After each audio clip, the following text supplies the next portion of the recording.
नमस्कार, आप देख रहे हैं डीडी न्यूज। आपके साथ मैं हूं गौरव श्रीवास्तव। तो चलिए बुलेटिन की शुरुआत करते हैं और सबसे पहले नजर डालते हैं इस वक्त की हेडलाइंस पर। तृणमूल की आपत्ति पर सुप्रीम कोर्ट का कोई भी आदेश देने से इनकार। चुनाव आयोग ने कहा टीएमसी की आशंका निराधार, राज्य सरकार के नॉमिनी भी मतगणना में होंगे शामिल।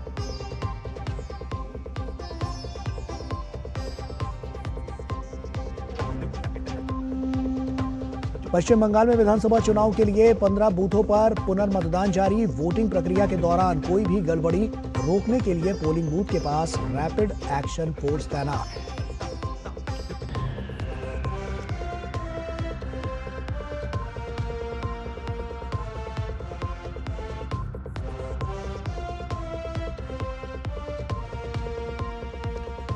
अमेरिका के राष्ट्रपति डोनाल्ड ट्रंप का नाटो को बड़ा झटका। जर्मनी से 5,000 अमेरिकी सैनिक वापस बुलाने का ऐलान। ईरान विवाद और चांसलर के बयान से भड़का अमेरिका।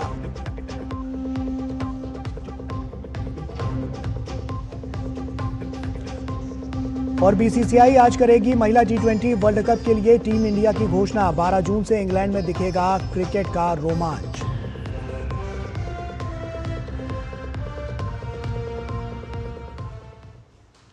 और आइए अब शुरुआत करते हैं। पश्चिम बंगाल चुनाव को लेकर टीएमसी की ओर से दायर याचिका पर सुप्रीम कोर्ट में आज विशेष सुनवाई हुई। अपनी याचिका में तृणमूल ने चुनाव आयोग के उस फैसले को चुनौती दी थी जिसमें मतगणना के लिए केंद्र सरकार और केंद्रीय पीएसयू कर्मचारियों को प्राथमिकता दिए जाने पर सवाल उठाया गया था। पार्टी की आपत्ति थी कि राज्य सरकार और राज्य पीएसयू के कर्मचारियों को पर्याप्त रूप से मतगणना में शामिल नहीं किया गया। सुनवाई के दौरान निर्वाचन आयोग ने कोर्ट को बताया कि वो अपने तय सर्कुलर के मुताबिक ही प्रक्रिया अपनाएगा। मतगणना में राज्य सरकार के नामित कर्मचारी भी शामिल होंगे ताकि व्यवस्था संतुलित रहे। इलेक्शन कमीशन ने यह भी कहा है कि टीएमसी की आशंकाएं निराधार हैं क्योंकि मतगणना प्रक्रिया की निगरानी करने वाले रिटर्निंग ऑफिसर खुद राज्य सरकार के अधिकारी होते हैं। दरअसल ये मामला कलकत्ता हाई कोर्ट के उस फैसले के बाद सुप्रीम कोर्ट पहुंचा है जिसमें हाई कोर्ट ने टीएमसी की याचिका खारिज कर दी थी। हाई कोर्ट ने कहा था कि वोटों की गिनती के लिए सुपरवाइजर और सहायक किसे बनाया जाए ये तय करना चुनाव आयोग का अधिकार है, चाहे वे केंद्र सरकार के कर्मचारी हों या राज्य सरकार के। इसी आदेश को चुनौती देते हुए टीएमसी सुप्रीम कोर्ट पहुंची थी। और वहीं पश्चिम बंगाल में 15 मतदान केंद्रों पर पुनर्मतदान जारी है। निर्वाचन आयोग ने दूसरे चरण के मतदान के दौरान 2 विधानसभा सीट पर हुई गड़बड़ी की स्क्रूटनी के बाद 15 बूथ पर पुनर्मतदान का फैसला लिया था। इन बूथों में मगरा हाट पश्चिम विधानसभा क्षेत्र के 11 और डायमंड हार्बर विधानसभा क्षेत्र के 4 मतदान केंद्र शामिल हैं। मगरा हाट पश्चिम के बहिरपुरिया, कुरकुरिया एफपी स्कूल के कमरा संख्या 1, 2 और 3 सहित अन्य केंद्र शामिल है, जबकि डायमंड हार्बर क्षेत्र में बगदा जूनियर हाई स्कूल, चंदा FP school, Haridevpur FP school और रॉयनगर एफपी स्कूल में दोबारा मतदान कराया जा रहा है। सुबह 9 बजे तक कुल 16.23% मतदान हुआ है। मगरा हाट पश्चिम में 16.68% मतदान और डायमंड हार्बर में 9 बजे तक 15.83% मतदान हुआ है। वोटिंग प्रक्रिया के दौरान किसी भी तरह की रुकावट को रोकने के लिए पोलिंग बूथ के पास रैपिड एक्शन फोर्स तैनात की गई है। इन बूथों पर शाम 6 बजे तक मतदान जारी रहेगा।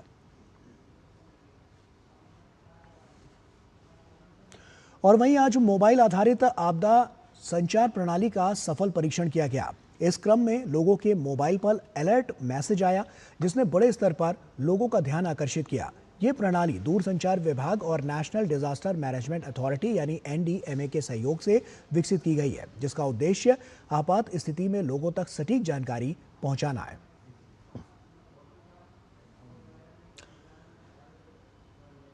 और वहीं स्वदेशी सेल ब्रॉडकास्ट सिस्टम का देशव्यापी यह परीक्षण किया गया है जो सफलतापूर्वक पूरा हुआ है। मोबाइल पर हिंदी, अंग्रेजी और क्षेत्रीय भाषाओं में यह अलर्ट दिया गया है और ये सुरक्षा की जो तैयारी है उसमें किस तरह से सतर्कता ही समझदारी है, इसको लेकर ये मोबाइल अलर्ट सिस्टम किस तरह से किया गया, ये अपने आप में बड़ी वानगी पेश करता हुआ नजर आया है। आपात स्थिति में तुरंत चेतावनी संदेश दिया गया। तय क्षेत्र के सभी मोबाइल पर एक साथ इसका प्रसारण हुआ और अब से कुछ ही देर पहले एसएमएस और CBS के जरिए ड्यूल अलर्ट सिस्टम जो कि उसको एक्टिव किया गया, जिसके जरिए लोगों तक मैसेज पहुंचा। दूरसंचार विभाग और NDMA की ये संयुक्त पहल है। आपदा में अगर इस तरह की कोई स्थिति होती है उससे कैसे निपटना है, इसको लेकर ये काफ़ी महत्वपूर्ण पहल साबित होती हुई नजर आ रही है। इंटीग्रेटेड अलर्ट सिस्टम सचेत से ये जुड़ा हुआ है, जिसका नाम रखा गया है, और रियल टाइम में अलर्ट डिलीवरी साफ तौर पर देखने को मिली है। अभी कुछ देर पहले ही मोबाइल फ़ोन पर इस तरह के एक मैसेज भी आया, अलर्ट मैसेज, जो कि प्राकृतिक आपदा में बड़े पैमाने पर उपयोग करने की जो तैयारी है उसको साफ तौर पर चरितार्थ करता हुआ नजर आ रहा है।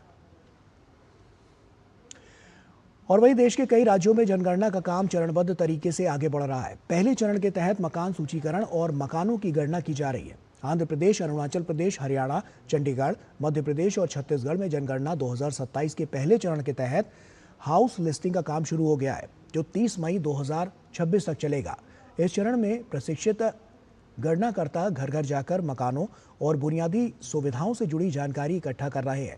इससे पहले इन राज्यों में 15 दिन की स्वगणना यानी सेल्फ एन्यूमरेशन की अवधि पूरी हो चुकी है, जिसमें लोग खुद ऑनलाइन अपनी जानकारी दर्ज करा सकते हैं। वहीं दिल्ली, राजस्थान, महाराष्ट्र, मेघालय और झारखंड में स्वगणना की प्रक्रिया फिलहाल जारी है, जो 15 मई तक जारी रहेगी।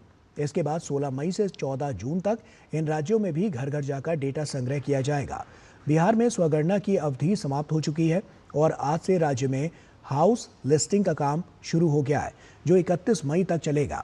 जनगणना का ये पहला चरण देश के हर घर और बुनियादी ढांचे का रिकॉर्ड तैयार करेगा, जो आगे की जनसंख्या गणना और सरकारी योजनाओं के लिए महत्वपूर्ण है।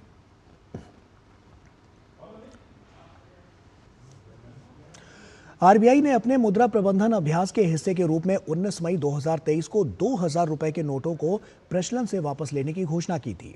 उस समय प्रचलन में ऐसे नोटों की कुल कीमत 3.56 लाख करोड़ रुपए थी।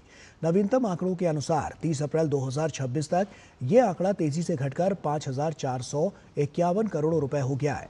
नोटबंदी की घोषणा के बाद से 2000 रुपए के नोटों को बदलने की सुविधा 19 RBI कार्यालयों में उपलब्ध है। RBI ने यह भी स्पष्ट किया है कि वापसी के बावजूद 2000 रुपए के बैंक नोट वैध मुद्रा में बने रहेंगे।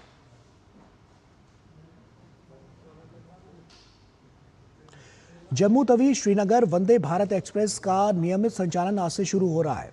इस ट्रेन को 30 अप्रैल को रेल मंत्री अश्विनी वैष्णव और जम्मू कश्मीर के मुख्यमंत्री उमर अब्दुल्ला ने हरी झंडी दिखाई थी। 20 कोच वाली ये ट्रेन मंगलवार को छोड़कर सप्ताह में 6 दिन चलेगी और जम्मू से श्रीनगर का सफर 5 घंटे से भी कम समय में तय करेगी। Train Udhampur, Srinagar, Baramulla rail link पर चलेगी, जिसमें चिनाब रेल ब्रिज भी शामिल है। इससे लोगों को हर मौसम में आसान सफर मिलेगा और पर्यटन व स्थानीय कारोबार को फायदा मिलेगा। कश्मीरियों के लिए और जम्मू के लिए बहुत एक उपलब्धि है ये। इससे दोनों प्रांतों को फ़ायदा होगा, आपस में कनेक्शन बेटर होगा। पहले हमें इसमें कम से कम 12 से 24 घंटे लगते थे और पता नहीं लगता था कि हम पहुंचेंगे भी नहीं। मैं 70s में जब जाता था ये हमें पता नहीं चला, सारे घर वाले आते थे छोड़ने के लिए, पता नहीं फिर वापस आएगा कि नहीं है। लेकिन ये अच्छी पहल है, आज मैं जा रहा हूँ, शाम को वापस आ रहा हूँ। ये it's a dream come true. और लोकसभा अध्यक्ष ओम बिरला ने साल 2026 से 27 के लिए महत्वपूर्ण नियुक्तियां की हैं। लोकसभा अध्यक्ष ने बीजेपी सांसद बैजयंत पांडा को लोकसभा की लोक उपक्रम समिति यानी कमेटी ऑन पब्लिक अंडरटेकिंग्स का अध्यक्ष नियुक्त किया है। इस समिति में लोकसभा के 15 और राज्यसभा के 7 सदस्य शामिल हैं। साथ ही कांग्रेस सांसद केसी वेणुगोपाल को वर्ष लोक लेखा समिति पब्लिक अकाउंट्स कमेटी का अध्यक्ष नियुक्त किया गया है। भाजपा सांसद डॉक्टर संजय जायसवाल को प्राक्कलन समिति अर्थात एस्टिमेट्स कमेटी का अध्यक्ष नियुक्त किया गया है। सांसद डॉक्टर फग्गन सिंह कुलस्ते को अनुसूचित जाति एवं अनुसूचित जनजाति कल्याण समिति का अध्यक्ष नियुक्त किया गया है। 2026 से 27 के लिए नियुक्तियां लोकसभा अध्यक्ष ने की है। केंद्रीय मंत्री प्रताप राव जाधव और जी किशन रेड्डी ने अंतर्राष्ट्रीय योग दिवस से 50 दिन पहले हुए एक योग कार्यक्रम में भाग लिया। यह कार्यक्रम हैदराबाद के द हार्टफुलनेस इंस्टीट्यूट कान्हा शांति वनम में आयोजित किया गया। इस आयोजन में कई लोगों ने हिस्सा लिया और योगा अभ्यास भी किया। यह आयोजन अंतर्राष्ट्रीय योग दिवस के लिए कई योग संबंधित गतिविधियों की शुरुआत का हिस्सा था। और वक्त यहाँ पर एक छोटे से ब्रेक का है, जल्द हाजिर होता है।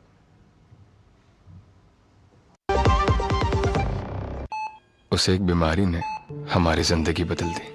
हॉस्पिटल का बिल इतना था कि ना तो घर खर्च के पैसे बचे, ना EMI भरने के। लेकिन फिर कुछ ऐसा हुआ जिसकी हमें उम्मीद नहीं थी। सर, आपका हेल्थ इंश्योरेंस क्लेम अप्रूव हो गया है। पॉलिसी बाजार ऐप पर 1 करोड़ का हेल्थ इंश्योरेंस सिर्फ 550 रुपए महीने से शुरू। ब्रेक के बाद एक बार फिर से आप सभी का स्वागत है। दिल्ली की लाइफलाइन ना कही जाने वाली दिल्ली मेट्रो अपने सफर के 31 साल पूरे कर 32वें वर्ष में प्रवेश कर रही है। 3 मई 1995 को एक छोटे से सपने के रूप में शुरू हुआ ये सफर आज दुनिया के सबसे बड़े मेट्रो नेटवर्क में से एक बन चुका है। पेश है हमारे संवाददाता गिरीश निशाना की खास रिपोर्ट। एक विश्व स्तरीय तीव्रगामी जन परिवहन प्रणाली के निर्माण और परिचालन के सपने को साकार करने के लिए 3 मई 1995 को भारत सरकार और दिल्ली सरकार की समान हिस्सेदारी के साथ दिल्ली मेट्रो रेल कॉरपोरेशन यानी कि DMRC की स्थापना हुई। पूर्व प्रधानमंत्री अटल बिहारी वाजपेयी द्वारा 25 दिसंबर 2002 को शहादरा से 30 हजारी के बीच मेट्रो की पहली सेवा शुरू की गई। रेड लाइन के उद्घाटन से शुरू हुआ ये कारवां आज 12 अलग अलग कलर लाइनों तक फैल चुका है। आज दिल्ली मेट्रो न केवल दिल्ली बल्कि नोएडा, गाजियाबाद, गुरुग्राम और फरीदाबाद जैसे NCR के शहरों को एक सूत्र में पिरोती है। 303 मेट्रो स्टेशनों के साथ करीब 416 किलोमीटर से ज्यादा लंबा ये नेटवर्क रोजाना लाखों यात्रियों को सुरक्षित और सुगम यात्रा मुहैया करा रहा है। मेट्रो एक शानदार सवारी है, बहुत सुविधाजनक है, पूरी दिल्ली को कनेक्ट करती है और अब तो मेरठ जैसे शहर से भी सीधा संपर्क हो गया है। मैंने तो कनाडा की मेट्रो भी देखी है, लेकिन मुझे लगता है कि वो तो बहुत पीछे है। अपनी मेट्रो मुझे बहुत एडवांस लगती है। मैं कनाडा और USA गया था, वहाँ मेट्रो की सवारी की मैंने, लेकिन मुझे अपनी मेट्रो बहुत एडवांस लगती है। मेट्रो हमारे दिल्ली का बहुत एफिशिएंट ट्रांसपोर्ट बन चुकी है। मैं खुद एक स्टूडेंट हूँ, रोज़ मेट्रो से ट्रैवल करती हूँ। बाकी सारी ट्रांसपोर्ट के मुकाबले बहुत ज़्यादा कन्वीनियंट मोड ऑफ ट्रांसपोर्ट बन चुका है और साथ साथ में पॉल्यूशन भी कम करता है ये। और मेट्रो में AC होता है तो बाकी सारे उससे गर्मियों के टाइम और ज़्यादा राहत मिलती है हम लोगों को। दिल्ली मेट्रो देखो दिल्ली वालों की जान बन गई है इस टाइम। तो दिल्ली NCR की जान है। आदमी टाइम से पहुंचता है, कोई दिक्कत नहीं है टाइम से पहुंचना और भीड़ भाड़ से बचता है। जैसे कि आप जानते हैं दिल्ली में कितना ट्रैफिक रहता है, तो ट्रैफिक की पूरी बचत है। मेट्रो बहुत अच्छा सफ़र है। दिल्ली NCR में जाने के लिए अपनी गाड़ी से भी अच्छा सफ़र है। गर्मी से बचने के लिए AC है, सब कोई दिक्कत नहीं है। ट्रैफिक आदमी टाइम से पहुंच जाता है। द्वारका जाना हो, कहीं भी जाना हो, टाइम से पहुंचते हैं। अनुशासन, स्वच्छता और समयबद्धता के लिए पहचानी जाने वाली दिल्ली मेट्रो पर्यावरण संरक्षण में भी अग्रणी है। सौर ऊर्जा का व्यापक उपयोग और कार्बन क्रेडिट अर्जित करना इसे एक ग्रीन ट्रांसपोर्ट सिस्टम बनाता है। 32वें साल में प्रवेश करती दिल्ली मेट्रो देश की प्रगति और आत्मनिर्भरता का एक जीवंत प्रतीक है। 3 मई 1995 को दिल्ली मेट्रो रेल कॉरपोरेशन अपने अस्तित्व में आई। अपने इन 3 दशकों में DMRC ने तकनीक, समय की पाबंदी और सुविधा के नए कीर्तिमान स्थापित किए हैं। दिल्ली मेट्रो दुनिया के सबसे बड़े मेट्रो नेटवर्कों में से एक है, जो लाखों लोगों को रोजाना अपने गंतव्य स्थल तक पहुंचा रही है। कैमरामैन गौरव गिरी के साथ गिरीश निशाना, DD न्यूज, दिल्ली। और आइए अब बात करते हैं मौसम की। मौसम विभाग के अनुसार इस महीने मई में देश भर में औसत वर्षा सामान्य से अधिक रहने की संभावना है। ज्यादातर इलाकों में सामान्य से लेकर सामान्य से अधिक बारिश हो सकती है। हालांकि पूर्वोत्तर और पूर्वी मध्य भारत के कुछ हिस्सों में वर्षा में कमी भी रह सकती है। यानी मई में मौसम का मिजाज कुल मिलाकर राहत देने वाला रह सकता है। बढ़ती गर्मी के बीच एक अच्छी खबर है। भारत मौसम विज्ञान विभाग ने मई 2026 के दौरान पूरे देश में औसत वर्षा के सामान्य से अधिक होने की सबसे अधिक संभावना जताई है। देश के अधिकांश हिस्सों में सामान्य से अधिक वर्षा होने की संभावना है, सिवाय पूर्वी और पूर्वोत्तर भारत और पूर्वी मध्य भारत के कुछ हिस्सों को छोड़कर, जहां सामान्य से नीचे वर्षा होने की संभावना है। लगभग बहुत सारे हिस्से में भारतवर्ष में सामान्य से ज़्यादा नहीं तो सामान्य वर्षा होने का संभावना है। नॉर्थ स्टेट्स को छोड़ के और इसके आसपास जो ईस्टर्न इंडिया के स्टेट से छोड़ के सभी इलाका में, नॉर्थ स्टेट्स इसके आसपास जो ईस्टर्न इंडिया का इलाका है वहाँ बिलो नॉर्मल रेनफॉल होने का संभावना दिखाई दे रहा है। वहीं मई में देश के अधिकांश हिस्सों में अधिकतम तापमान सामान्य या सामान्य से नीचे रहने की संभावना है। दक्षिण प्रायद्वीपीय भारत के कुछ हिस्से, पूर्वोत्तर भारत और उत्तर पश्चिमी भारत के कुछ हिस्सों में अधिकतम तापमान सामान्य से अधिक रहने की संभावना है, जबकि देश के कई हिस्सों में न्यूनतम तापमान सामान्य से अधिक रहने की संभावना है। जबकि उत्तर पश्चिमी भारत के कई हिस्से, मध्य भारत और प्रायद्वीपीय क्षेत्र के कुछ हिस्से और पूर्वोत्तर भारत के दक्षिणी हिस्से में न्यूनतम तापमान सामान्य या सामान्य से नीचे रहने की संभावना है। ईस्ट कोस्ट स्टेट्स माने वेस्ट बंगाल का जो सदर्न पार्ट है और उड़ीसा, आंध्र प्रदेश, पश्चिम में महाराष्ट्र और गुजरात, ये सभी राज्यों में हीट वेव कंडीशन स्वाभाविक जितना होता है इससे 3 से 4 दिन ज़्यादा होने का संभावना है। मई 2026 के दौरान गुजरात, महाराष्ट्र, कर्नाटक, तटीय ओडिशा, पश्चिम बंगाल, तमिलनाडु और आंध्र प्रदेश के कुछ अलग अलग इलाकों में सामान्य से अधिक दिनों तक उष्ण लहर चलने की संभावना है। Chandrashekhar, DD news.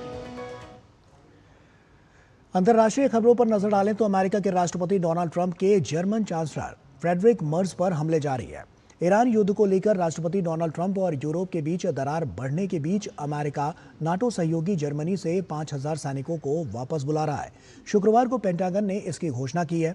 अमेरिकी सेना का कहना है कि वो जर्मनी से 5000 सैनिकों को जल्द ही हटा लेगा। अमेरिका ने यह फैसला ऐसे समय में लिया है जब यूएस ईरान के बीच संघर्ष लगातार जारी है।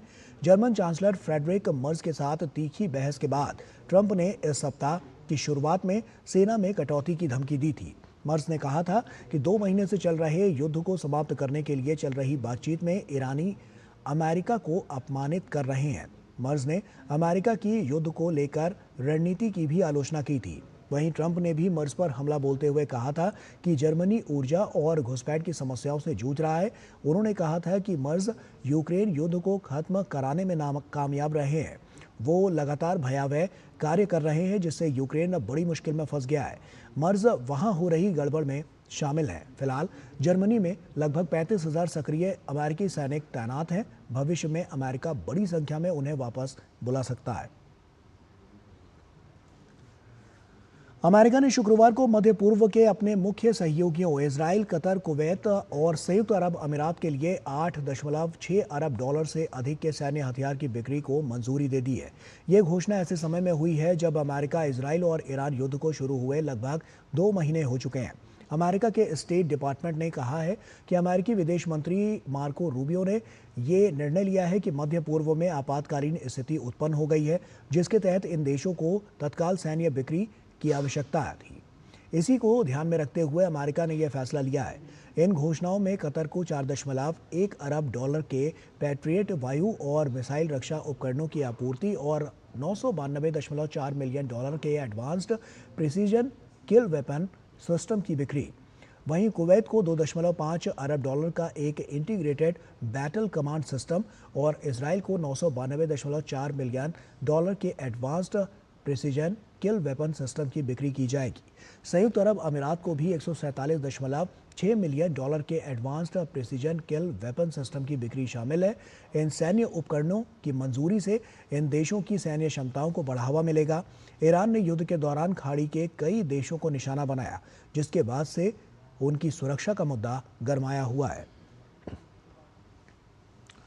और वहीं राष्ट्रपति डोनाल्ड ट्रंप ने तेल और गैस की कीमतों पर बड़ा बयान दिया है। ट्रंप ने कहा है कि बाकी कीमतें कम हैं, लेकिन गैसोलीन अब भी महंगा बना हुआ है।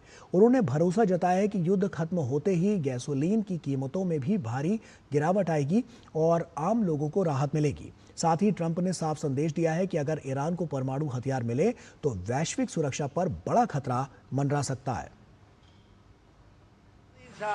Other prices are way down, but gasoline's high. But when this is over, you'll have a world without a nuclear weapon with Iran. If you allow Iran to have a nuclear weapon, the world would be in great jeopardy. So it's not going to happen. As soon as the war ends, the gasoline prices will go down.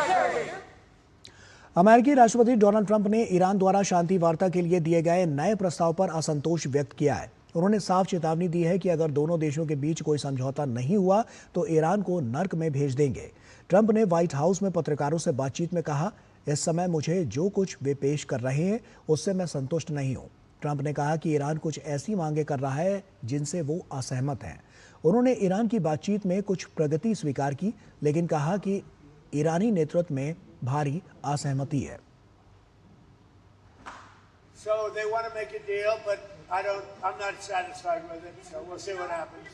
Iran wants to make a deal because they have no military left, essentially, and they want to make a deal, but I'm not satisfied with it. अमेरिकी राष्ट्रपति Donald Trump ने यूरोपीय union पर सख्ती बढ़ाते हुए कारों और ट्रकों पर टैरिफ बढ़ाकर 25% करने की घोषणा कर दी है। ट्रंप ने आरोप लगाया कि यूरोपीय संघ पिछले व्यापार समझौते का पूरा पालन नहीं कर रहा है। ट्रंप ने सोशल मीडिया प्लेटफॉर्म ट्रूथ पर पोस्ट करते हुए कहा, यूरोपीय यूनियन व्यापार समझौते का उल्लंघन कर रहा है, इसीलिए अगले हफ्ते से यूरोपीय यूनियन से आने वाली कारों और ट्रकों पर 25% टैरिफ लगाया जाएगा। हालांकि अगर ये कारें और ट्रक अमेरिका में बने हैं तो उन पर कोई टैरिफ नहीं लगेगा। ट्रंप ने यह भी बताया है कि अमेरिका में विदेशी कंपनियों का $100 बिलियन से अधिक का निवेश हो रहा है और कई नए प्लांट स्थापित किए जा रहे हैं, जिससे अमेरिका में रोजगार को बढ़ावा मिल रहा है। भारत की महिला T20 वर्ल्ड कप 2026 टीम का ऐलान आज शाम मुंबई स्थित BCCI मुख्यालय में किया जाएगा। महिला T20 वर्ल्ड कप का 10वां संस्करण 12 जून से 5 जुलाई तक इंग्लैंड में खेला जाना है। भारत की नजरें खिताब पर रहने वाली हैं। चयन समिति की बैठक BCCI मुख्यालय में होगी और फिर प्रेस कॉन्फ्रेंस में टीम का ऐलान किया जाएगा। T20 वर्ल्ड कप अब करीब है और ऐसे में शनिवार शाम मुंबई में होने वाला ये चयन भारत की पहली महिला T20 वर्ल्ड कप ट्रॉफी की उम्मीदों को काफ़ी हद तक तय करेगा। चयन समिति की आज की बैठक सिर्फ T20 वर्ल्ड कप टीम तक सीमित नहीं रहेगी, बल्कि इंग्लैंड के खिलाफ वर्ल्ड कप से पहले होने वाली 3 मैचों की T20 सीरीज और 10 से 13 जुलाई तक लॉर्ड्स में खेले जाने वाले एकमात्र टेस्ट के लिए भी टीम चुनी जाएगी। इसके अलावा इंग्लैंड ए के खिलाफ 3 वनडे और 3 T20 मैचों के लिए इंडिया ए टीम का भी चयन होना है। हरमनप्रीत कौर की कप्तानी वाली टीम से इस बार काफ़ी उम्मीदें हैं, क्योंकि भारत ने महिला वनडे वर्ल्ड कप 2025 अपने घर में जीता था। टीम का बड़ा हिस्सा लगभग तय माना जा रहा है, लेकिन अमिता शर्मा की अगुवाई वाली चयन समिति को 15 सदस्यीय टीम पूरी करने के लिए कुछ अहम स्थानों पर फैसला लेना होगा। Bharat Thomas cup badminton tournament के सेमीफाइनल में पहुंच गया है। लक्ष्य सेन की जोरदार वापसी के बाद सात्विक साईराज रंकीरेड्डी और चिराग शेट्टी की युगल जोड़ी और युवा आयुष शेट्टी के बेहतरीन खेल के प्रदर्शन से भारत ने चीनी ताइपे के खिलाफ 3-0 की अजय बढ़त हासिल करके थॉमस कप बैडमिंटन टूर्नामेंट के फाइनल्स के सेमीफाइनल में जगह पक्की कर ली है।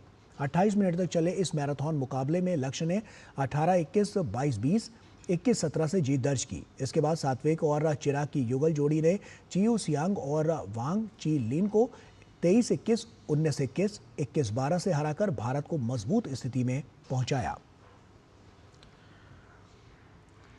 भारतीय फुटबॉल टीम आज चीन में 21 साल बाद AFC अंडर 17 महिला एशिया कप टूर्नामेंट में खेलेगी। फुटबॉल में भारतीय टीम AFC अंडर 17 महिला एशिया कप में आज चीन में ऑस्ट्रेलिया के खिलाफ अपना अभियान शुरू कर रही है। भारत 2005 के बाद पहली बार इस प्रतियोगिता में भाग ले रहा है। अंडर 17 राष्ट्रीय टीम मैच भारतीय समय के अनुसार शाम 5 बजे शुरू होगा। ये भारतीय महिला फुटबॉल के लिए एक और ऐतिहासिक क्षण है। वरिष्ठ टीम और अंडर 20 टीम के बाद भारत तीसरी बार महिला एशिया कप में हिस्सा ले रहा है। मुख्य कोच पामेला कोंटी ने कहा है कि महीनों की तैयारी के बाद टीम उत्साहित और तैयार है।